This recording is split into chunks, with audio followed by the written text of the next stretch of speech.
দোয়া করতে করতে যদি দেখেন চোখ দিয়ে পানি ঝরছে, বুঝবেন দোয়া কবুল হয়ে গেছে ইনশাআল্লাহ। এটা দোয়া কবুলের আলামত। কাঁদতে কাঁদতে চোখ দিয়ে পানি ঝরবে যখন, বুঝবেন ইনশাআল্লাহ দোয়া কবুল হয়ে গেছে। কারণ কঠিন মন কাঁদতে পারে না, আর কঠিন মনে আল্লাহর নূর আসে না। আল্লাহর নূর যে হৃদয়ে আসে, ওই হৃদয়ের চোখ দিয়ে পানি ঝরতে থাকে। বান্দা যখন ভুল বুঝতে পারে, মাথাটা নিচু করে চোখের পানি ছেড়ে বান্দা যখন কাঁদতে শুরু করে, এই দৃশ্যটা দেখলে আল্লাহ সহ্য করতে পারে। আল্লাহর রহমতের দরিয়ায় জোশ খেলে যায়, বান্দা যা চায় আল্লাহ তাই দিয়ে দেয়। বান্দা যখন ভুল বুঝতে পারে, মাথাটা নিচু করে চোখের পানি ছেড়ে বান্দা যখন কাঁদতে শুরু করে, এই দৃশ্যটা দেখলে আল্লাহ সহ্য করতে পারে। আল্লাহর রহমতের দরিয়ায় জোশ খেলে যায়, বান্দা যা চায় আল্লাহ তাই দিয়ে দেয়। হিংসা নিয়ে যদি মানুষ পরকালে যায়, নেক আমলগুলা আগুনের মতো খেয়ে ফেলবে, নবী সাল্লাল্লাহু আলাইহি ওয়াসাল্লাম বলেছেন। আমরা এটাকে ফরজ করে নিয়েছি নিজেদের মধ্যে। আপনার আমার তাকদিরে যা লেখা হয়েছে, এর একটা দানা আপনি বেশি খেয়ে পৃথিবী থেকে যাবেন না। আর আপনার আমার রিজিকে যা আছে, তার এক চুল রেখে আপনি দুনিয়া থেকে যাবেন না।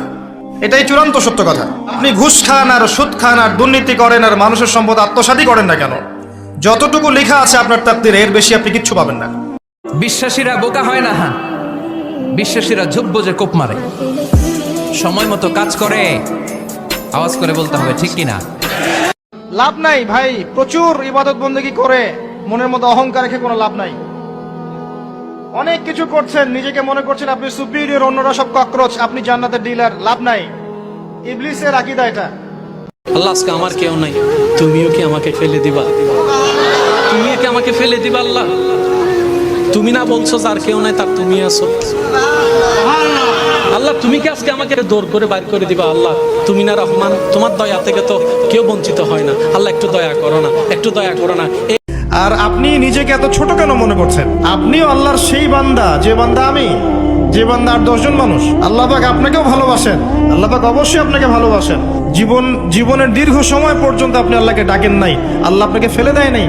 যে ব্যক্তি সূরা ফালাক, সূরা নাস এবং সূরা ইখলাস, এই 3টা সূরা সকালে এবং সন্ধ্যায় তিনবার করে পড়বে, যদি সকালে পড়ে সন্ধ্যা পর্যন্ত, যাবতীয় হঠাৎ বিপদ থেকে বেঁচে থাকবে। হঠাৎ বিপদ, ধাপাস করে কোনো বিপদে পড়বে না ইনশাআল্লাহ।